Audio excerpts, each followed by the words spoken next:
भाव का भूखा सदा में भाव ही बस सार है, भाव से मुझको भजो तो शीघ्र बेड़ा पार है। भगवान कैसे हैं? भाव के भूखे, भाव के भूखे हैं, तभी तो शबरी के बेर खा लिए, झूठे बेर। भाव के भूखे हैं तभी तो विदुर जी के यहां पहुंच गए।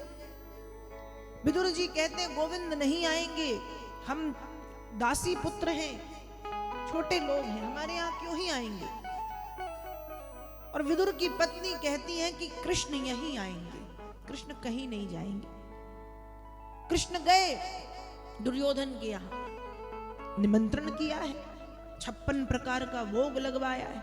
भगवान ने देखा, अहंकार समझ में आया, त्याग दिए 56 भोग और भूखे प्यासे पहुंचे विदुर जी घर।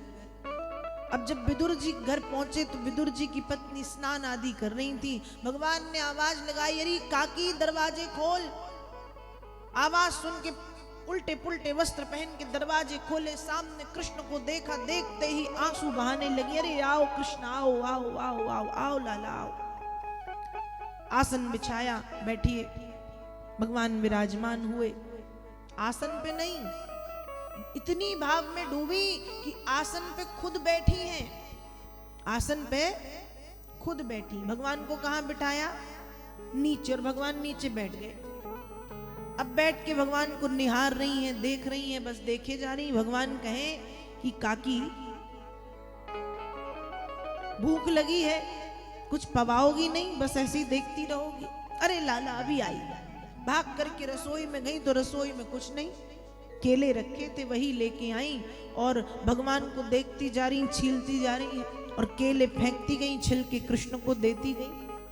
और भगवान भी ऐसे कृपालु की केले के छिलके खा रहे और कह रहे, मैया इतना मीठा फल आज तक कभी नहीं खाया, इतना मीठा फल आज तक कभी खाया ही नहीं। तो विदुर रानी के केले के छिलके भगवान पाते हैं, विदुर रानी के केले के छिलके पाते हैं, शबरी के जूठे बेर खाते हैं, सुदामा के तंदुलों को स्वीकार करते हैं।